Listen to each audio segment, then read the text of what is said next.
हजरत शेख महबूब उल हक शाह कादरी चिश्ती बल्लारी इनका 25वां उर्स शरीफ आस्ताना हजरत सैयद पीर निजामुद्दीन शाह कादरी वडगांव बेलगाम में कल 21 मई को मनाया जा रहा है। नमाजे असर के बाद चादर पोशी और फातिहा खानी, नमाजे मगरिब के बाद लंगरे आम का एहतमाम किया गया है और नमाजे इशा के बाद महफिले समा रखा गया है। हजरत के मुरीदीन की जानिब से तमाम को शिरकत की दावत पेश की गई है। बेलगाम में रात भर हुई मूसलाधार बारिश ने जनजीवन अस्त-व्यस्त कर दिया है। शहर के रुक्मिणी नगर जनता प्लॉट के कई घरों में बारिश से पानी भर गया है। घर में घुसे बारिश के पानी को निकालने के लिए लोगों को करनी पड़ी मुशक्कत। सारी रात सोने के बजाय लोग घरों से पानी निकालने में लगे रहे। बारिश के पानी को निकालने के लिए इन्हें पंप सेट्स का भी सहारा लेना पड़ा। बारिश आते ही शहर के कुछ इलाकों के लोगों का जीना दुश्वार हो जाता है। पिछले कई सालों से हो रही मूसलाधार बारिश के चलते कुछ इलाके पानी की चपेट में आ जाते हैं। हम प्रशासन से ये अपील करते हैं कि इन लोगों की परेशानियों को समझते हुए वक्त रहते ही परेशानी को सुलझा लिया जाए। हम लोगों से भी अपील करते हैं कि गटर नालियों में प्लास्टिक बैग्स ना डालें। इन प्लास्टिक बैग्स की वजह से नालियों का पानी आगे नहीं बढ़ पाता है, फिर पानी आपकी गली और घरों का रुख करता है। आप भी इस पर गौर करें और दूसरों को भी इसके बारे में जागरूक करें। कल से हो रही लगातार बारिश के चलते बेलगाम दक्षिण के एमएलए अभय पाटिल इन्होंने सुबह अपने क्षेत्र का दौरा किया। नगर पालिका सदस्य और नगर पालिका अधिकारियों के साथ इन्होंने अपने क्षेत्र का दौरा किया। बेलगाम दक्षिण क्षेत्र के विविध प्रदेशों का इन्होंने दौरा किया।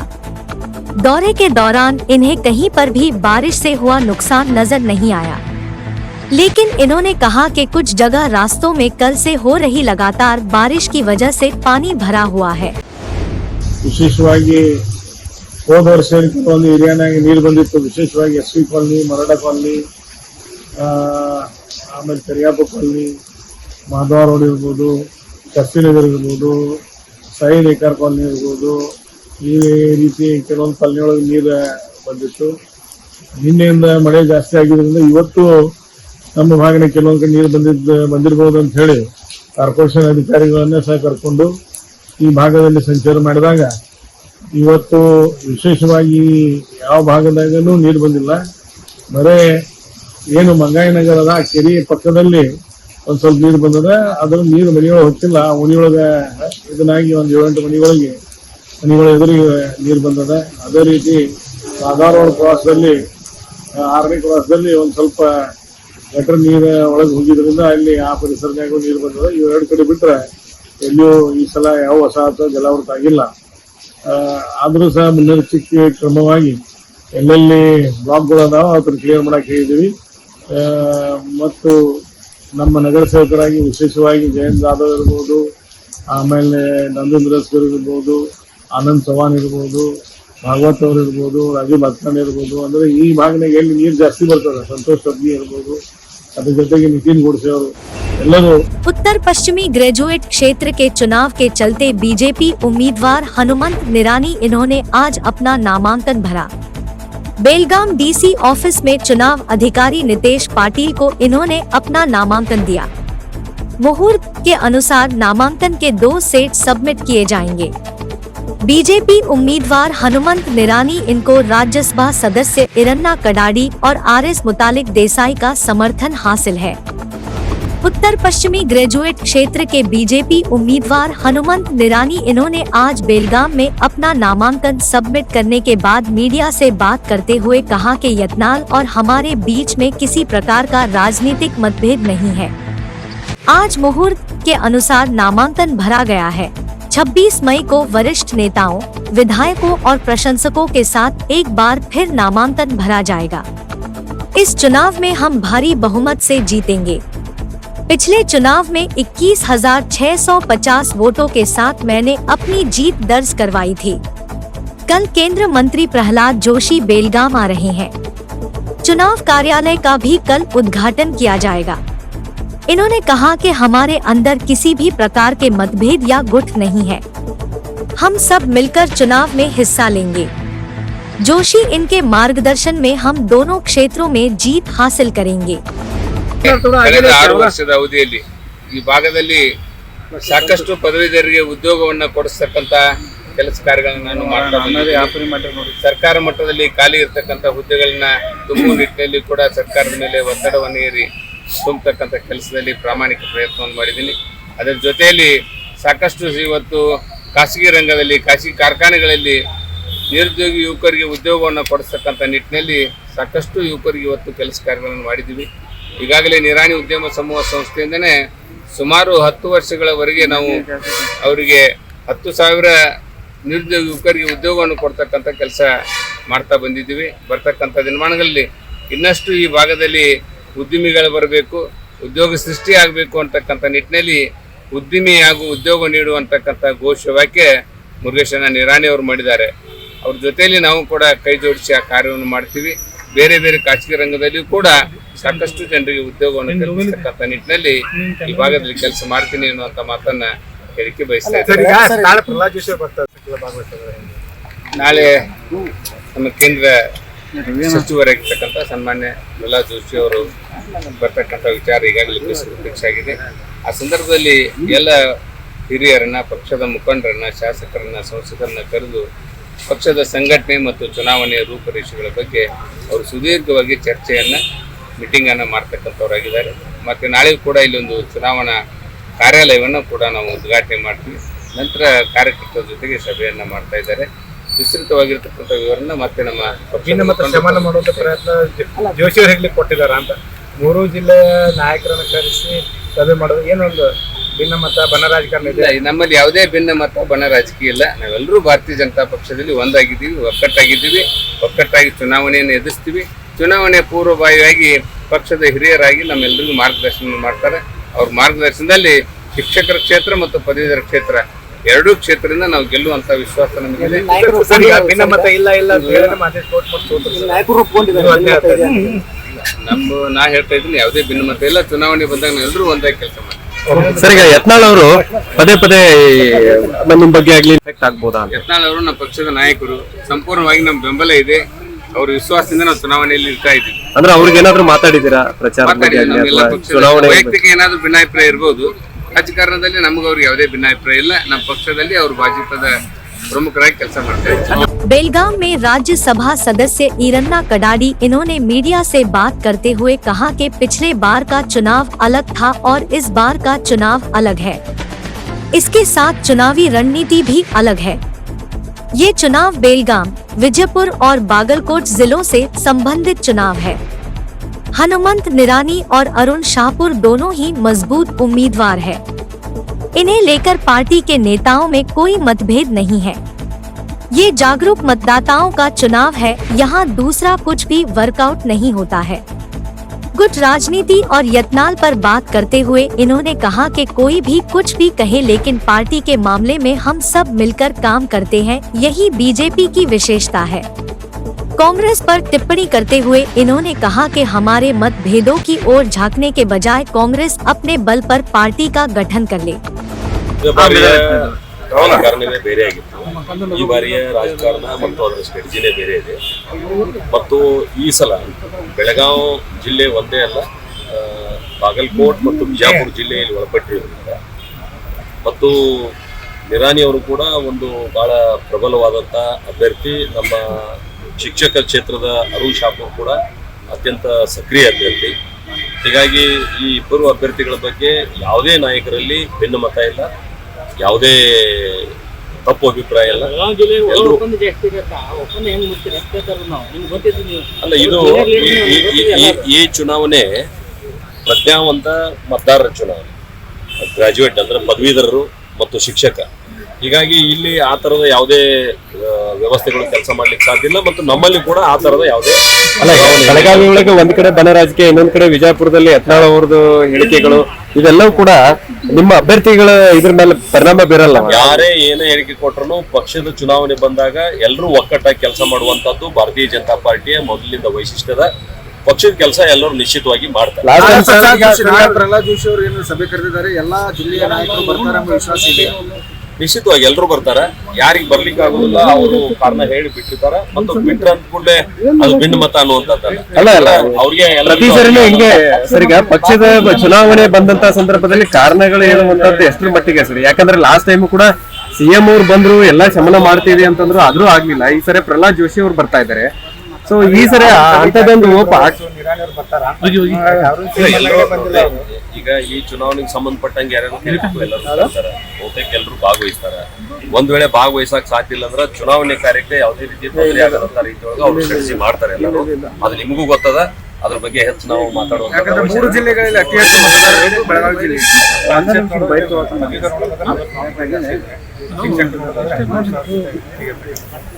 ದೊಡ್ಡ ಜಿಲ್ಲೆ ನಮ್ದು 2-3 ಜಿಲ್ಲೆ ಆಗ್ತಕ್ಕಂತ ಜಿಲ್ಲೆ. ಹೀಗಾಗಿ ಆ 3 ಜಿಲ್ಲೆಗೆ ಒಳಪಟ್ಟಂತ ಎಷ್ಟು ವೋಟ್ ಇರ್ಬೇಕು ಅಷ್ಟು ವೋಟ್ ನಮ್ಮಲ್ಲಿ ಇದಾವನ. ಹೀಗಾಗಿ ನಮ್ದೇ ಆದಂತ ನಿರ್ಣಯ. ಕಾಂಗ್ರೆಸ್ನವರು ಹೇಳ್ತಾರೆ ಇವು ಬೆಳಗಾವಿ ಬಿಜೆಪಿಯಲ್ಲಿ ಬಣ ರಾಜಕೀಯನೇ ನಮಗೆ ಅನುಕೂಲ ಮಾಡುತ್ತೆ ಗೆಲುವಿಗೆ. ಅವ್ರ ಆಸೆ ವ್ಯಕ್ತಪಡಿಸ್ತಾ ಇದಾರೆ, ನಮ್ಮಲ್ಲಿ ಭಿನ್ನ ಮತ ಅದರ ಲಾಭ ತಗೋಬೇಕಂತೇಳಿ. ನಾ ಕಾಂಗ್ರೆಸ್ನವ್ರಿಗೆ ವಿನಂತಿ ಮಾಡ್ತೀನಿ, ನಿಮ್ಮ ಸ್ವ ಸಾಮರ್ಥ್ಯದ ಆಧಾರದ ಮೇಲೆ, ನಿಮ್ಮ ಹೋರಾಟದ ಆಧಾರದ ಮೇಲೆ ನಿಮ್ ಪಕ್ಷ ಕಟ್ಕೊಡ್ರಿ. ನಮ್ ಭಿನ್ನ ಮತ ನೀವ್ ಇನಿಕ್ ಹಾಕುದು ನೋಡ್ಬೇಡ, ನೀವು ಬ್ಯಾಡ ಅಂತ. बैलहोंगल वाल्मीकि सेना के जानिब से तहसीलदार को ज्ञापन। वाल्मीकि गुरु पीठ के श्री प्रसन्नानंद स्वामी जी इन्होंने एसटी समाज के आरक्षण को 3% से बढ़ाकर 7.5% और एससी समाज के आरक्षण को 15% से बढ़ाकर 17% करने की मांग के साथ पिछले 100 दिनों से बेंगलुरु के फ्रीडम पार्क में सरकार के खिलाफ विरोध प्रदर्शन कर रहे हैं। आरक्षण की इस लड़ाई में स्वामी जी के खंडे से खंडा मिलाते हुए वाल्मीकि सेना द्वारा बैलहोंगल तहसीलदार को ज्ञापन दिया गया। शहर के रायन्ना सर्कल से होते हुए प्रदर्शनकारियों ने तहसीलदार को ज्ञापन दिया। इस मौके पर वाल्मीकि सेना के पदाधिकारी, दलित नेताओं के अलावा युवा भी शामिल थे। बेलगाम एक्सप्रेस के लिए बैलहोंगल से शिवू जोलत की रिपोर्ट। ಒಂದು ಹೋರಾಟದ ಸಮಿತಿಯ ಅಧ್ಯಕ್ಷರಾದಂತ ಜಗದವರೇ ಮತ್ತು ಸುತ್ತರವರೇ ಅಮ್ಮಕಣ್ಣವರೇ ಮತ್ತು ಇಲ್ಲಿ ಸೇರಿರ್ತಕ್ಕಂಥ ಎಲ್ಲಾ SC/ST ನನ್ನ ಅಣ್ಣ ತಮ್ಮರೇ, ಇವತ್ತ ಕಳೆದ 100 ದಿವಸದಿಂದ ನಮ್ಮ ವಾಲ್ಮೀಕಿ ಗುರುಪೀಠ ಅಜ್ಜರು ಪ್ರಸಾದಂತ ಅಜ್ಜರು ಒಂದು 100 ದಿವಸ ಸತ್ಯಾಗ್ರಹ ಕೂತಿದ್ದಾರೆ. ಇನ್ನೂರಿಗೆ ಸರ್ಕಾರ ಎಚ್ಚೆತ್ತುಕೊಂಡ್ರೆ ಇವತ್ತ ಯಾವುದೇ ತರದ ಒಂದು ಮೀಸಲಾತಿಯನ್ನ ಸರಿಪಡಿಸದೆ ಬಹುಶಃ ಅದ್ರ ಮುಂದೆ ಹಾಕುತ್ತಾ ಹೋಗ್ತಾ ಇದೆ. ಅದಕ್ಕಾಗಿ ಇವತ್ತು 100 ದಿವಸ ನಿಶ್ಚಿತವಾಗಿ 100 ದಿವಸ ಇರೋದ್ರಿಂದ ಇವತ್ತು ಇಡೀ ರಾಜ್ಯದಂತ ನಮ್ಮ ಎಲ್ಲಾ SC/ST ಜನರು ಇವತ್ತಿನ ದಿವಸ ಇಡೀ ರಾಜ್ಯದಂತ ಉಗ್ರ ಹೋರಾಟವನ್ನ ಇವತ್ತಿನ ದಿವಸ ನಡೆಸಿದ್ದಾರೆ. ಯಾಕಂತಂದ್ರೆ ಒಂದು ಯಾವುದೇ ಸರ್ಕಾರ ನಾವು ಬಹುಶಃ ನಾವು 25-30 ವರ್ಷದಿಂದ ನೋಡಾಕ್ತೇವೆ. ಬರೀ 1 ದಿವಸ 2 ದಿವಸ ಉಪವಾಸ ಸತ್ಯಾಗ್ರಹ ಕುಂತ್ರೆ ಇಮಿಡಿಯೇಟ್ಲಿ ಸರ್ಕಾರ ಎಚ್ಚೆತ್ತುಕೊಂಡಿತ್ತು. ಒಂದು 100 ದಿವಸ ಆದ್ರೂ ಇವತ್ತ ಒಬ್ಬ ಮಹಾ ಗುರು ಕುಂತ್ರು ಆ ಕಡೆ ಲಕ್ಷ ಕೊಡದೆ ತಳದಿರತಕ್ಕಂತ ರಾಜಕಾರಣವನ್ನು ಮಾಡ್ತಾ ಇದೆ. ಅದಕ್ಕಾಗಿ ಮುಂಬರುವ ದಿನದಲ್ಲಿ ಇವತ್ತ ನಮ್ಮೆಲ್ಲಾ ಹಿರಿಯರ ಒಂದು ಮಾರ್ಗದರ್ಶನದ ಮುಂದಿನ ದಿನಮಾನ ಯಾವ ರೀತಿ ಬಹುಶಃ ಹೋರಾಟ ನಡೀತಿತ್ತು ಅನ್ನೋದು ನಾವು ಹಿರಿಯರಿಗೆ ಕೇಳ್ಕೊಂಡ ಮುಂದಿನ ದಿವಸದಲ್ಲಿ ನಾವು ಒಂದು ಉಗ್ರವಾದಂತಹ ಹೋರಾಟವನ್ನು ತೆಗೆದುಕೊಳ್ಳುವಂತ ಅಂತ ಹೇಳ್ತಾ ಇವತ್ತ ಮಾನ್ಯ ತಹಸೀಲ್ದಾರ್ ಸಾಹೇಬರ ಮುಖಾಂತರ ಮಾನ್ಯ ಬಸವರಾಜ ಬೊಮ್ಮಾಯಿ ಅವರಿಗೆ ಮನವಿ ಕೊಡ್ತಾ ಇದ್ದೀವಿ। सौदत्ती के श्री प्रसन्नानंद स्वामी जी के आदेश का पालन करते हुए SC/ST आरक्षण में वृद्धि की मांग के साथ आज सौदत्ती के तहसीलदार प्रशांत पाटिल के जरिए CM बोम्माई को ज्ञापन दिया गया। इस दौरान सौदत्ती तालुक वाल्मीकि अध्यक्ष राघवेंद्र पूजे, बसवराज शिरन्नवर, अरटगल बसवराज तलवार, नौकर संघ के अध्यक्ष नायकर, कृष्णा मल्लूर के अलावा कई समाज के नेता मौजूद थे। बेलगाम एक्सप्रेस के लिए सौदत्ती से IM फणिबंद की रिपोर्ट।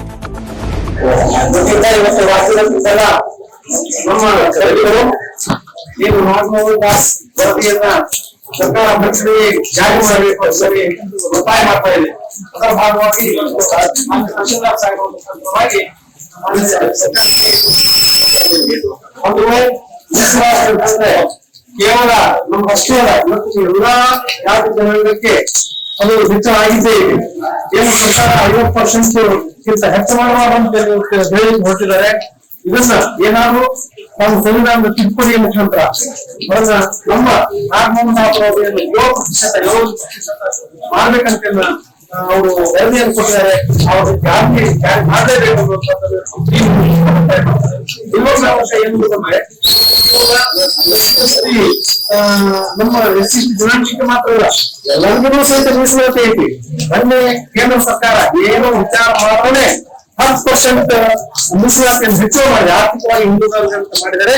ಆದ್ರೆ ನಮ್ಮ ಜನಾಂಗ ಇವತ್ತು ಮೀಸಲಾತಿ ಅಂತಂದ್ರೆ ಒಬ್ಬ ಕುಂಟನಿಗೆ ಮತ್ತು ಒಬ್ಬ ಸತ್ರವನಿಗೆ ಓಡ್ಲಿಕ್ಕೆ ಬಸ್ ನಾವು ಓಡಿಸಿದೆ ಅಂತಂದ್ರೆ ಕುಂಟ ಯಾವಾಗಲೂ ಸಹಿತ ತನ್ನ ಗುರಿ ಮುಟ್ಲಿಕ್ಕೆ ಶಕ್ಯ ಆಗೋಲ್ಲ. ಆ ರೀತಿಯಾಗಿ ಮೀಸಲಾತಿ ಇದ್ರೆ ಮಾತ್ರನೇ ನಾವು ಎಲ್ಲ ಜನಸಮುದಾಯದವರು ನಾವು ಮುಂದ್ಬಿಡ್ಲಿಕ್ಕೆ ಶಕ್ಯ ಆಗ್ತೈತೆ ಅಂತಕ್ಕಂಥ ಮಾತನ್ನು ಈ ಸಂದರ್ಭದಲ್ಲಿ ಯಾಕೆ ಮೀಸಲಾತಿ ಇವತ್ತು ನಿಮಗೆ ಸಿಕ್ಕಿದ್ದು ಸಾಮಾಜಿಕವಾಗಿ, ಆರ್ಥಿಕವಾಗಿ, ಶೈಕ್ಷಣಿಕವಾಗಿ ನಾವು ಬಹಳ ಇವತ್ತು ಹಿಂದಿದ್ದೇವೆ. ಅದನ್ನ ಎಲ್ಲ ಈ ಭಾರತೀಯ ಜನಸಮುದಾಯ ಏನು ನಾವು ಇದ್ದೇವಲ್ಲ ನಾವೆಲ್ಲರೂ ಸಹಿತ ಈ ಪ್ರಗತಿಯನ್ನು ಸಾಧಿಸಬೇಕಂತ ಹೇಳಿ ಡಾಕ್ಟರ್ ಬಾಬಾ ಸಾಹೇಬ್ ಅಂಬೇಡ್ಕರ್ ಅವರು ಸಂವಿಧಾನ ನಿರೂಪಣೆ ಮಾಡುವಂತ ಸಂದರ್ಭದಲ್ಲಿ ಕೊಟ್ಟಿದ್ದಾರೆ.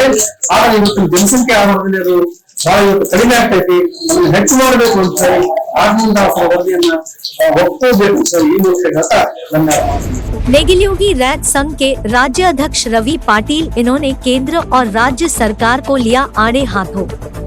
केंद्र और राज्य सरकार द्वारा देश को खाना खिला रहे किसानों का गला दबाने का काम किया जा रहा है। इन्होंने पूछा कि कृषि प्रधान भारत देश में क्या सरकार खेती और किसानों को खत्म करना चाहती है। आए दिन गैस और पेट्रोल के दाम आसमान छू रहे हैं। मिडिल क्लास और गरीब जनता का हाल बेहाल हो गया है। सरकार देश की जनता के फायदे के कामों के साथ इन्हें राहत देने का काम करे, वरना जनता जनार्दन है, आने वाले वक्त में तुम्हें सत्ता से हाथ धोना पड़ जाएगा। ಎಲ್ಲ ನಮ್ಮ ದೇಶ ಮತ್ತು ನಮ್ಮ ರಾಜ್ಯದ ರೈತ ಬಾಂಧವರಿಗೆ ನಮಸ್ಕರಿಸುತ್ತಾ, ಈ ಮತ್ತು ಇದು ಕೇಂದ್ರ ಸರ್ಕಾರ ದಿಢೀರ್ನ LPG ಸಿಲಿಂಡರ್ ಗೃಹ ಬಳಕೆಯ ಸಿಲಿಂಡರ್ನ ಮೇ 7ರಿಂದನೂ 50% ಹೆಚ್ಚು ಮಾಡೈತಿ. 1,000 ಮ್ಯಾಲೆ ದಾಟೈತಿ. ಬಡವರಿಗೆ ಮೊದಲ ಸಿಲಿಂಡರ್ ಫ್ರೀ ಅಂತ ಹೇಳಿ ಅವ್ರನ್ನ ಉರುಳು ಹಾಕಿ ಅಡುಗೆ ಮಾಡೋರ್ನು ಕೈ ಬಿಡಿಸಿ ಸಿಲಿಂಡರ್ ತಗೋಕೆ ಹಚ್ಚಿ ದಿಕ್ ತಪ್ಪಿಸುವಂಥ ಕೆಲಸ ಬಡವ್ರನ್ನ ಈ ಕೇಂದ್ರ ಸರ್ಕಾರ ಮಾಡತೈತಿ. ದಯವಿಟ್ಟು ಯಾವ ಕಾರಣಕ್ಕೆ ಮಾಡತೈತೆ ಅಂತ ಗೊತ್ತಿಲ್ಲ. ದಯವಿಟ್ಟು ಕೇಂದ್ರ ಸರ್ಕಾರಕ್ಕೆ ವಿನಂತಿ ಏನು ಮಾಡ್ಕೋದಂದ್ರೆ, ಬಡವ್ರನ್ನ ಆಲಸ್ಯ ಮಾಡಿದವರು ನೀವ, ಉರುಳು ಹಚ್ಚಿ ಮಾಡೋದನ್ನ ಬಿಡಿಸ್ಕ್ಯಾರ ಸಿಲಿಂಡರ್ ಕೊಡಿಸಿ ದಿಕ್ ತಪ್ಪಿಸುವಂಥ ಕೆಲಸ ಮಾಡೋರು ನೀವ. ಈಗ ಅವ್ರ ಪಾಪ ದುಡಿದ್ಲೇ ನಿರ್ವಾಹ ಇಲ್ಲ. ದುಡಿದಕ್ಯಾರ 1,000 ರೂಪಾಯಿ ಸಿಲಿಂಡರ್ ತಂದವ್ರ ಮನ್ಯಾಗ ಅಡಿಗೆ ಮಾಡ್ಬೇಕ. ಅದಕ್ಕೆ ದಯವಿಟ್ಟು ಇದು ಒಂದೇ ಅಲ್ದ ಮತ್ತು ನಮ್ಮ ರೈತರು ಉಪಕರಣಗಳು ಹೆಚ್ಚು ಮಾಡ್ರಿ. ನೀವು ರಾಸಾಯನಿಕ ಗೊಬ್ಬರ, ಆಮೇಲೆ ಪೈಪ್ಗಳು, ನಾನಾ ಥರ ರೈತರು ಉಪಕರಣಗಳು ರೇಟ್ ಹೆಚ್ಚು ಮಾಡ್ರಿ. ಯಾವ ಕಾರಣಕ್ಕೆ ಮಾಡತ್ತೀರಿ? ಇಂಥವೆಲ್ಲ ದೊಡ್ಡವ್ರಾಗೆ ಹೇಳತ್ತಾರ. ಬಡವರು ಮಧ್ಯಮದವರು ನೀವು ತುಳಿಯುವಂಥ ಕೆಲಸ ರಾಜ್ಯ ಮತ್ತು ಕೇಂದ್ರ ಸರ್ಕಾರದವ್ರು ಮಾಡತ್ತೀರಿ. ದಯವಿಟ್ಟು ನಮ್ಮ ಬಡ ಜನರು ಮಧ್ಯಮ ಮೇಲೆ ನಿಮ್ಗೆ ವಿಶ್ವಾಸ ಅನ್ನೋದಿದ್ರೆ ಮತ್ತು ನಿಮಗೆ ಕಳಕಳಿ ಅನ್ನೋದಿದ್ರೆ ಇಂಥವನ್ನೆಲ್ಲ ಆ ಬಡವರು ಬೇನಿ ನಿಂತ ಆಲಿಸಿ ಸರಿಪಡಿಸುವಂಥ ಕೆಲಸ ಕೇಂದ್ರ ಮತ್ತು ರಾಜ್ಯ ಸರ್ಕಾರ ಮಾಡಬೇಕು. ನೀವೆಲ್ಲರ ಈಗ ಮುಂದಿನ ಇಲೆಕ್ಷನ್ ಬಂತು, ನಾವು ಪ್ರಣಾಳಿಕೆ ಒಳಗೆ ಅದನ್ನು ಮಾಡಿ ಜನರ ಮೈಂಡ್ ವಾಶ್ ಮಾಡ್ತಾನಂದ್ರೆ ಇದು ಅಸಾಧ್ಯತೆ ಅಂತ ಹೇಳಕ್ಕೆ ಇಷ್ಟಪಡ್ತಾನೆ ನಿಮಗನ. ಯಾಕಂದ್ರೆ ಈಗ ನಮ್ಮ ಬಡ ಜನರ ಮಧ್ಯಮದವರು ಎಲ್ಲರೂ ಅನುಭವ ಸೂಸಿದಾರ, ಅವ್ರಿಗೂ ಜ್ಞಾನ ಬಂದೈತಿ. ಮುಂದಿನ ದಿನಮಾನದಾಗ ಹೆಜ್ಜೆ ಇಡಬೇಕಾದ್ರೆ ವಿಚಾರ ಮಾಡುವಂತ ಒಂದು ಶಕ್ತಿ ಅವ್ರಿಗೆ ಬಂದೈತೆ ಅಂತೇಳಿ ಈ ಸಂದರ್ಭದಲ್ಲಿ ಹೇಳಕ್ಕೆ ಇಷ್ಟಪಡ್ತೇನೆ ನಾ. ಇವು ಯಾವ ಹುನ್ನಾರ್ಕ ಈಗ ಪೆಟ್ರೋಲ್ ಡೀಸೆಲ್ ಬೆಲೆ 10 ರೂಪಾಯಿ ಅಂದ್ರೆ ಅದೇನೋ ಮೊದಲು ಅವ್ರು ಏನೋ ಮಾಡಿದಾರ, ಅದನ್ನ ನಾವು ತೀರ್ಸಾತಾವ ಅಂದ್ರೆ ಹೋಗ್ಲಿ. ಅದು ಮೈನ್ ಸೋಯಾಬೀನ್ ರೇಟ್ ಕಡಿಮೆ ಆಯ್ತು. 10,000 ಇತ್ತು, 4,000 ಬಂತು. ಆದ್ರೆ ಅಡಿಗೆ ಮಾಡಿ ಏನು ಮಾತ್ರ ಕಡಿಮೆ ಆಗ್ಲಿಲ್ಲ. ಈ ತರ ಮಾಡೋದ್ರಿಂದ ನಮ್ಮ ಬಡವರಿಗೆ ಮಧ್ಯಮದವ್ರಿಗೆ ಹೊಡ್ತೈತಿ. ಮತ್ತ ಈಗ 2-3 ವರ್ಷದಿಂದ ಕೊರೋನಾದಂತ್ರ ತರಕಾರಿ ನಮ್ಮ ರೈತ ಬೆಳೆದ ಮಾರ್ಕೆಟ್ಗೆ ತಗೊಂಬಂದ್ರ ಅದನ್ನ ಅಗಸಟ್ಲೆ ತಗೊಂಡ ನಮ್ಮ ರೈತನ ಕಿಶದಾನ ರೊಕ್ಕ ಹೋಗುವಂಗ ಮಾಡಿ ಹೊಲದಾಗ ನಾವು ಕೆಲಸ ಮಾಡದಂತ ಒಂದು ಪರಿಸ್ಥಿತಿ ನಿರ್ಮಾಣ ತಗೊಂಬಂದಿಡತ್ತೀರಿ ನೀವು. ಯಾಕಂದ್ರೆ ಅವಂಗ ಕೆಲಸ ಮಾಡಿ ಅವ್ ಏನೋ ದೇಶಕ್ಕೆ ಅನ್ನ ಹಾಕತ್ತಾನ. ಅದನ್ನ ಮಾಡ್ದಂಗ ನೀವು ರೇಟ್ ಇಲ್ಲಿ ಮಾರ್ಕೆಟ್ ಬರೋದ್ನ ಹೆಚ್ಚಿಗೆ ಕಿಶದಾನು ರೊಕ್ಕ ಹೋಗುವಂಗ ಮಾಡಿ ಏನಪ್ಪಾ ಎಷ್ಟು ದುಡಿದ್ರು ಏನೈತೆ ಅನ್ನುವಂತ ಒಂದು ಪರಿಸ್ಥಿತಿ ಮಾಡಿ. ಅಂದ್ರೆ ಕೃಷಿನ ಇರಬಾರ್ದೇನೋ, ನಮ್ಮ ಭಾರತ ದೇಶನ್ಯಾಗ ಉಳುಮೆ ಮಾಡೋದನ್ನ ಇರಬಾರ್ದೇನೋ ಅಂತ ಏನ್ ನಿರ್ಮಾಣ ಮಾಡಕ್ಕೆ ಹೊಂಟಿರಿ ಗೊತ್ತಾಗ್ತಾ ಇಲ್ಲ. ಯಾಕಂದ್ರ RCEP ಕಂಡು ಹಿಡಿದ್ರಿ ನೀವು. ಫೆಬ್ರವರಿ 21, 2020 ಫೆಬ್ರವರಿ 13ಕ್ಕೆ ಪೆಂಡಿಂಗ್ ಇತ್ತ ಫೈಲ್. ಹೊರದೇಶದಿಂದ ಕಾಕಡಿ ನಮ್ಮ ದೇಶಕ್ಕೆ ತರುವಂತ ಒಂದು ಪ್ಲಾನ್ ಮಾಡಿದ್ರಿ. ಅಂದ್ರೆ ನಮ್ಮ ದೇಶದಾಗ 75% ರೈತರು ಅದಾರ, ಇವ್ರ ನೇಲಿ ಕಳ್ಸವ್ರು ಇದ್ರು. ಯಾವಾಗ ನೀವು ಇಂಥವೆಲ್ಲ ಯಾಕೆ ಮಾಡ್ತೀರಿ? ನಮ್ಮ ದೇಶದ ರೈತರ ಕಾಕಡಿ ನಮ್ಮ ಮಾರ್ಕೆಟ್ನಾಗ ಇದ್ರ ಅವ ಫಾಯ್ದೆ ಆಕೈತಿ, ಅವ್ನ ದುರ್ದಕ್ಕೆ ಒಂದು ಯೋಗ್ಯ ಬೆಲೆ ಸಿಗ್ತೈತಿ. ಇಂಥವೆಲ್ಲ ಬಿಟ್ಟ ವೈಜ್ಞಾನಿಕ ಬೆಲೆ ಕೊಟ್ಟ ನಮ್ಮ ರೈತನ್ನ ಕಾಪಾಡುವಂತ ಕೆಲಸ ಮಾಡ್ಬೇಕು. ಮತ್ತೆ ಈ ನಮ್ಮ ರಾಜ್ಯ ಸರ್ಕಾರ ಹೇಳ್ತಾನು, ನೀವು APMC ಹಿಂದೆ ತಪ್ಪುವಾರಿ ಕರಿಯನ ನಿಮ್ಗೆ ಕಾನೂನು ಮಾಡಕ್ ಒಂದು 108 ಹಾದಿ ಐತಿ. ಒಂದು ಕಾನೂನು ಮಾಡಿರಲ್ಲ, ಇಂಟ್ರೆಸ್ಟ್ ರೇಟ್ ಒಂದು ಮಾಡ್ರಿ ತರಕಾರಿಗೆ ಮಾಡ್ಕ್ಯಾರ, ಆ ಬೆಲೆನ ಕೊಡ್ಬೇಕು. ಅದ್ರ ತೆಳಗೆ ಯಾರು ದಲಾಲರು ಕೊಡಂಗಿಲ್ಲ. ನೀವು ಯಾಕೆ ಮಾಡ್ತಾ ಇಲ್ಲ? ಸಣ್ಣ ರಾಜ್ಯಗಳದಾಗ ಈ ನಮ್ಮ ದೇಶದೊಳಗನ ಒಂದೊಂದು ರಾಜ್ಯನಾಗ ಒಂದೊಂದು ಟೈಪ್ ಐತಿ MSPದು. ಇಲ್ಲಿ ಯಾಕೆ ಮಾಡ್ತಾ ಇಲ್ಲ? ಅದಕ್ಕೆ ದಯವಿಟ್ಟು ಇದನ್ನ ಕೂಲಂಕುಷವಾಗಿ ಪರಿಶೀಲನೆ ಮಾಡಿ ನಮ್ಮ ಬಡವರಿಗೆ ಬೆನ್ನಿ ನಿಲ್ಲುವಂತ ಕೆಲಸ ಆಗ್ಬೇಕು ಅಂತ ಹೇಳಿ ರಾಜ್ಯ ಮತ್ತು ಕೇಂದ್ರ ಸರ್ಕಾರದಲ್ಲಿ ವಿನಂತಿ ಮಾಡ್ಕೋತಾನ. ಇಲ್ಲ ಅಂದ್ರೆ ಈ ಬರುವ ಮುಂದಿನ ದಿನಮಾನದಾಗ ನಿಮ್ಗೆ ನಮ್ಮ ಬಡವರು, ಮಧ್ಯಮದವರು, ನಮ್ಮ ರೈತರೆಲ್ಲ ನಿಮ್ಗೆ ತಕ್ಕ ಪಾಠ ಕಲಿಸ್ತಾರೆ ಅಂತೇಳಿ ಈ ಸಂದರ್ಭದಲ್ಲಿ ಹೇಳಿಕೆ ಒಂದು 2 ಮಾತನ್ನು ಮುಗಿಸ್ತಾನ. कर्नाटक समता सैनिक दल और कर्नाटक राज्य स्वाभिमानी परिशिष्ट जाति और परिशिष्ट पंगड़ मिसलाती हैछल होराट क्रिया समिति की जानिब से वाल्मीकि पीठ के श्री प्रसन्नानंद स्वामी जी के रिजर्वेशन में बढ़ोतरी की लड़ाई का समर्थन करते हुए DC जरिए CM को मेमोरेंडम दिया गया। इन्होंने मीडिया से बात करते हुए कहा कि CM बोम्माई द्वारा 15 दिन में मांगों को पूरा करने का भरोसा दिया गया था, लेकिन इसे अभी तक पूरा करने में सरकार नाकाम रही है। ಕರ್ನಾಟಕ ಸಮತಾ ಸೈನಿಕ ದಳದ ವಿಭಾಗೀಯ ಸಮಿತಿ ವತಿಯಿಂದ ಕರ್ನಾಟಕ ಸರ್ಕಾರಕ್ಕೆ ಒಂದು ಚೇತಾವಣೆಯನ್ನು ಕೊಡ್ತಾ ಇದ್ದೀವಿ. ಇವತ್ತು ಬೆಂಗಳೂರಿನ ಫ್ರೀಡಂ ಪಾರ್ಕಿನಲ್ಲಿ ವಾಲ್ಮೀಕಿ ಮಹರ್ಷಿಗಳಾದ ಪ್ರಸನ್ನ ಗುರುಜಿ ಅವರು 100 ದಿನಗಳಿಂದ ಧರಣಿ ಸತ್ಯಾಗ್ರಹ ಮಾಡ್ತಾ ಇದ್ದಾರೆ. ಮೀಸಲಾತಿಗೋಸ್ಕರ ಕರ್ನಾಟಕ ಸರ್ಕಾರ 1958ರಲ್ಲಿ ಏನು ಒಂದು ಮೀಸಲಾತಿಯನ್ನು ನಿಗದಿ ಮಾಡಿತ್ತೋ ಇಲ್ಲಿವರೆಗೆ ಅದೇ ಮೀಸಲಾತಿ ಕಂಟಿನ್ಯೂ ಆಗ್ತಾ ಬರ್ತಾ ಇದೆ. ಜನಸಂಖ್ಯೆಗೆ ಅನುಗುಣವಾಗಿ ಅದನ್ನು ಹೆಚ್ಚಿದ್ರೆ ಮಾಡೇ ಇಲ್ಲ. ಅದಕ್ಕೋಸ್ಕರ ಉಚ್ಚ ನ್ಯಾಯಾಲಯದ ನ್ಯಾಯಮೂರ್ತಿಗಳು ನಾಗಭೂಷಣ್ ಅವರು ನೇಮಕ ಮಾಡಿದ ಆಯೋಗ ರಚಿಸಿ ಜನಸಂಖ್ಯೆಗೆ ಅನುಗುಣವಾಗಿ ಮೀಸಲಾತಿಯನ್ನು ಕೊಡ್ಬೇಕಂತ ಅವರು ಒಂದು ಸರ್ಕಾರಕ್ಕೆ ಪ್ರಸ್ತಾವನೆ ಸಲ್ಲಿಸಿದ್ದರು. ಆ ಪ್ರಸ್ತಾವನೆಯಂತೆ ಸರ್ಕಾರವನ್ನು ಆದೇಶ ಹೊರಡಿಸಬೇಕಂತ ನಮ್ಮ ವಾಲ್ಮೀಕಿ ಮುನಿಯವರಾದ ಪ್ರಸನ್ನ ಕುಮಾರ್ ಅವರು 100 ದಿನಗಳಿಂದ ಪ್ರತಿಭಟನೆ ಹಮ್ಮಿಕೊಂಡಿದ್ದಾರೆ. ಆದರೆ ಈ ಸರ್ಕಾರವು ಅದಕ್ಕೆ ಬೆಲೆಯನ್ನು ಕೊಡದೆ ಇನ್ನೂವರೆಗೆ ಅವರು ಇದು ಮಾಡ್ತಾ ಇಲ್ಲ. ಇವತ್ತಿನವರೆಗೆ ಅವರು ಭೇಟಿ ಆಗದೆ ಅವರಿಗೆ ಈ ಪರಿಹಾರ ಕೊಡ್ತಾ ಇಲ್ಲ. ಆದ ಕಾರಣ ಇವತ್ತು ನಾವು ಕರ್ನಾಟಕ ಸಮತಾ ಸಮಿತಿ ವತಿಯಿಂದ ನಮ್ಮ ಪ್ರಸನ್ನ ಸ್ವಾಮಿ ಅವರಿಗೆ ನಾವು ಸಂಘಟನೆ ಮೂಲಕ ಬೆಂಬಲ ನೀಡಿ ಧರಣಿ ಸತ್ಯಾಗ್ರಹದಲ್ಲಿ ನಾವು ಪಾಲ್ಗೊಳ್ತಾ ಇದ್ದೀವಿ. ಎರಡನೇದಾಗಿ ಇನ್ನೊಂದು ವಿಷಯ ಹೇಳ್ಬೇಕಂತಂದ್ರೆ, ಇದೇ ರೀತಿ ನಮ್ಮ ದಲಿತರ ದಲಿತ ಅಧಿಕಾರಿಯಾದ IPS ಅಧಿಕಾರಿ ರವೀಂದ್ರ ಅವರನ್ನ ಅವರು ಒಂದು ರಾಜೀನಾಮೆ ಕೊಟ್ಟಿರ್ತಾರೆ. ಕಾರಣ ಏನಪ್ಪಾ ಅಂತಂದ್ರೆ, ಅವರು ಜಾತಿ ಪ್ರಮಾಣ ಪತ್ರವನ್ನು ಬೋಗಸ್ ಮಾಡಿ ಸಾವಿರಾರು ಜನ ಈ ತರ ಫಲಾನುಭವಿಗಳನ್ನ ಅದನ್ನ ದುರುಪಯೋಗ ಪಡಿಸಿಕೊಂಡಿದ್ದಾರೆ, ನೌಕರಿಗಿಡಿಸಿಕೊಂಡಿದ್ದಾರೆ. ಅದರ ವಿರುದ್ಧ ಅವರು ಕ್ರಮ ಕೈಗೊಂಡಿದ್ದಕ್ಕಾಗಿ ಈ ನಮ್ಮ ಸರ್ಕಾರವು ಅವರನ್ನ ವರ್ಗಾವಣೆ ಮಾಡಿರ್ತದೆ. ಅದಕ್ಕಾಗಿ ಅವರು ನೊಂದು ಬೇಸತ್ತು IPS ಅಧಿಕಾರಿ ರವೀಂದ್ರ ಅವರು ರಾಜೀನಾಮೆಯನ್ನು ಸಲ್ಲಿಸಿರುತ್ತಾರೆ. ಅದಕ್ಕೆ ರಾಜೀನಾಮೆ ಕೊಟ್ಟಿರುವ ನಮ್ಮ ರವೀಂದ್ರ ಸರ್ ಅವರಿಗೆ ನಾವು ಕರ್ನಾಟಕ ಸಮತಾ ಸಮಿತಿಯಿಂದ ಅವರ ಬಂದ ಬೆಂಬಲವನ್ನು ನೀಡ್ತಾ ಇದ್ದೀವಿ. ಮತ್ತೆ ಸರ್ಕಾರವು ಈ ಕೂಡಲೇ ಅವರ ರಾಜೀನಾಮೆ ಪತ್ರವನ್ನು ಸ್ವೀಕರಿಸದೆ ಅವರನ್ನು ಮತ್ತೆ ಅದೇ ಹುದ್ದೆಗೆ ಅವರನ್ನ ಪುನರ್ ಆಯ್ಕೆ ಮಾಡಬೇಕಂತ ನಮ್ಮ ಕರ್ನಾಟಕ ಸಮತಾ ವತಿಯಿಂದ ನಮ್ಮ ಕರ್ನಾಟಕ ಸಮತಾ ಸೈನಿಕ ದಳದ ವಿಭಾಗೀಯ ಅಧ್ಯಕ್ಷರು ಶಂಕರನವರಂತ ಮಾತಾಡಿದ್ದು ಅಕ್ಷರಶಃ ಸತ್ಯ. ಇವತ್ತಿನ ದಿವಸ ಸರ್ಕಾರ ಎಲ್ಲ ಆಶ್ವಾಸನೆಗಳನ್ನ ಕೊಟ್ಟು ಕೆಲಸವನ್ನು ಮಾಡ್ತಾ ಇಲ್ಲ. ನಮ್ಮ ಸ್ವಾಮೀಜಿಯವರು ಇವತ್ತಿಗೆ 100 ದಿವಸದಿಂದ ಸತ್ಯಾಗ್ರಹವನ್ನ ಮಾಡಿದ್ರೂ ಕೂಡ ನಮ್ಮ ಸರ್ಕಾರ ಬೆಲೆಯನ್ನು ಕೊಡ್ತಾ ಇಲ್ಲ, ಸ್ವಾಮೀಜಿಗಳಿಗೂ ಬೆಲೆಯನ್ನು ಕೊಡ್ತಾ ಇಲ್ಲ. ಮತ್ತ ಅಧಿಕಾರಿಗಳಿಗೂ ನಾವು ಬಿಟ್ಟು ಕೊಡುವುದಿಲ್ಲ.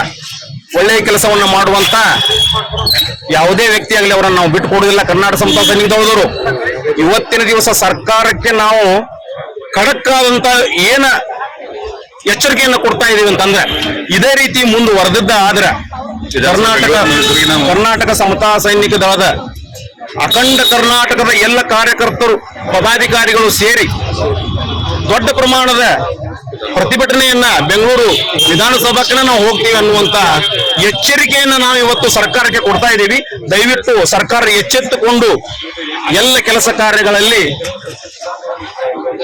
ಕೈಗೊಂಡು ನಮ್ಮ ಜನಸಾಮಾನ್ಯರಿಗೆ ಒಳ್ಳೆಯದನ್ನು ಮಾಡಬೇಕು, ಇರುವಂತ ಸಮಸ್ಯೆಗಳಿಗೆ ಪರಿಹರಿಸಬೇಕು. ಏನಪ್ಪಾ ಅಂದ್ರ 1952ರಾಗ ಏನಮ್ಮ ಡಾಕ್ಟರ್ ಬಾಬಾ ಸಾಹೇಬ್ ಅಂಬೇಡ್ಕರ್ ಅವರು ಏನ ನಮ್ಮ ಮೀಸಲಾತಿನ ಜಾರಿ ತಂದ್ರು. ಆ ಟೈಮ್ನಾಗ ಒಂದು ಮೀಟರ್ ಆ ಟೈಮ್ನಾಗ ಎಸ್ಟಿಗೆ 15%, ಎಸ್ಟಿಗೆ 3%. ಇವಾಗ 1921ನೇ ಇಶ್ಯೂ ನಡೆದ್ರು ಇವಾಗ ನಮಗ 15%, 3%, 18% ಇದೆ. ಇನ್ನು ಉಳಿದವ್ರಿಗೆ ಏನೂ ಹೋರಾಟ ಮಾಡಲಿಲ್ಲ, ಏನು ಬೀದಿಗಿದ, ಏನು ಕೂಗದ, ಇಲ್ಲೇ ಸಂಸತ್ನಾಗ ಶಬ್ದ ಹಾಕದನ ಅವ್ರಿಗೆ 10% ಮೀಸಲಾತಿ ಕೊಟ್ಟರು. ಅವ್ರೇನು ಬೀದಿಗಿದ್ರ, ರಕ್ತ ಚೆಲ್ಲಿದ್ರ, ಏನು ಬಂದು ಬೀದಿಗೆ ಬಂದು DC ಆಫೀಸ್ಗೆ ಮನೆ ಕೊಟ್ಟರು. ಅಂಥವ್ರಿಗೆ ನೀವು ಒಳಗೆ ನೀವು ಅವ್ರಿಗೆ 10% ಕೊಡ್ತೀರಿ. 10%ನಾಗ ಅಂತ ಆ ಮಕ್ಕಳೆಲ್ಲ ಈಗ ಹೋಗಿ ಅವ್ರು ಜಾಬ್ ನೌಕರಿ ಮಾಡ್ತಾರೆ. ಯಾಕಂದ್ರೆ ನಮ್ಮದು ನಾವೇನು ಭಿಕ್ಷಾ ಬೇಡ್ತಿರಕ್ಕಿಲ್ಲ, ಇದು ನಮ್ಮ ಹಕ್ಕು. ನಮ್ಮ ಪರಿಶಿಷ್ಟ ಜಾತಿಯೇ ಪರಿಶಿಷ್ಟ ಪಂಗಡಗಳ ಇದು ನಮ್ಮ ಹಕ್ಕು. ನಮ್ಮ ಹಕ್ಕಿಗಾಗಿ ನಾವು ಹೋರಾಟ ಮಾಡ್ತಿದ್ದೆವು. ನಮ್ಮ ಸ್ವಾಮೀಜಿಗಳು ಇವತ್ತು 100 ಫ್ರೀಡಮ್ ಪಾರ್ಕ್ನಲ್ಲಿ ಬೆಂಗಳೂರು ವಿಧಾನಸೌಧ ಪಕ್ಕದಾಗ 5 ಕಿಲೋಮೀಟರ್ ಅಂತ ಫ್ರೀಡಮ್ ಪಾರ್ಕ್ನಲ್ಲಿ ಇವತ್ತು 100ನೇ ದಿನ ಮಾಡ್ತಾರೆ. ಮಳೆ ಚಳಿ ಗಾಳಿ ಅನ್ನದ ಈ ಸರ್ಕಾರಕ್ಕೆ ಕಣ್ಣಿಲ್ವಾ? ಇವ್ರು ಕಿವಿ ಇಲ್ವಾ? ಕಣ್ಣಿದು ಕೂಡ್ರನ, ಕಿವಿದು ಕಿವಿಡ್ರನ, ಏನು ಮೂಕ್ರನ, ಏನೇನು ಉದ್ದೇಶಪೂರ್ವಕವಾಗಿ ಮಲತಾಯಿ ಧೋರಣೆ ಮಾಡ್ತಿದಾರ. ದಲಿತರೇನು ಇವ್ರು ಹಾಕಿ ಭಿಕ್ಷೆ ತಿನ್ನಾಕಿಲ್ಲ. ದಲಿತರು ನಾವು ದಲಿತರು, ವೀರರು, ಶಿವರು, ದೇಶದ ದಲಿತರೆಲ್ಲ ಎದ್ರಂದ್ರೆ ಯಾವ ಸರ್ಕಾರ ಉಳಿಯಂಗಿಲ್ಲ, ಯಾವ ನಾನು ಹೇಳಕ್ ಹೋಗಂಗಿಲ್ಲ, ಯಾರೂ ಉಳಿಯಂಗಿಲ್ಲ. ಅದಕ್ಕಾಗಿ ಕರ್ನಾಟಕ ರಾಜ್ಯ ಮುಖ್ಯಮಂತ್ರಿ, ಗೌರವಾನ್ವಿತ ಮುಖ್ಯಮಂತ್ರಿಗಳಾದಂಥ ಶ್ರೀ ಬೊಮ್ಮಾಜಿಯವರು ಈ ನಮ್ಮ ಬೇಡಿಕೆಗಳಿಗೆ ಸ್ಪಂದಿಸಿ ಈ ಬರುವ 15 ದಿನ ಗಡುವು ಕೊಟ್ಟಿದ್ದಾರಲ್ಲ ನಮ್ಮ ಹಿರಿಯರು, ನಮ್ಮ ಸ್ವಾಮೀಜಿಗಳು, ಆ ಬರುವಾಗ ಏನ ಗಡುವು ಕೊಟ್ಟ ದಿನದಾಗ ಅವರು ಅದ್ರ ಒಳಗಾಗಿ ಏನ ನಮ್ಮ ಪರಿಶಿಷ್ಟ ಜಾತಿಗೆ ಈ 7.5% ಮೀಸಲಾತಿ ಕೊಟ್ಟಿದ್ರ ಇದ್ರ ಹೆಚ್ಚಿಗೆ ಮುಂದೆ ಬೇರೆ ಆಕೈತಿ, ಪರಿಣಾಮ ಬೇರೆ ಆಕೈತಿ ಅಂತೇಳಿ ಈ ಸಭೆ ಉದ್ದೇಶ ಈ ಬೆಳಗಾವಿ ಜಿಲ್ಲಾ ನಮ್ಮ ದಲಿತ SC ST ಜನಗಳ ಪರವಾಗಿ ನಾನು ಇವತ್ತು ಅವರಿಗೆ ಮನವರಿಕೆ ಮಾಡ್ತಾ ಇದ್ದೇನೆ. ಇಷ್ಟೇ ನನ್ನ ಮಾತು. ಜೈ ಹಿಂದ್, ಜೈ ಕರ್ನಾಟಕ, ಜೈ ವಾಲ್ಮೀಕಿ.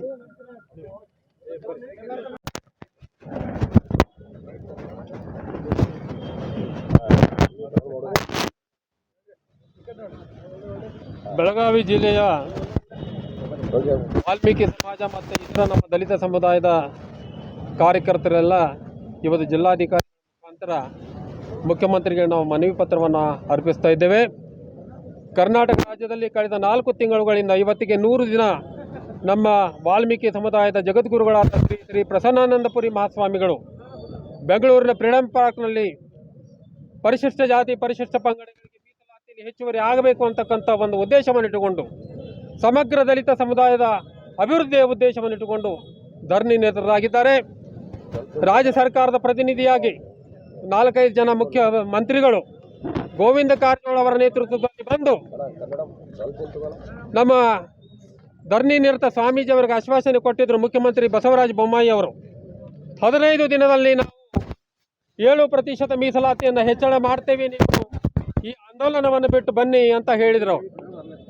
ಕಳೆದ 15 ದಿನಗಳ ಅವಧಿ ಇವತ್ತು 2 ತಿಂಗಳಾಗ್ತಾ ಇದೆ.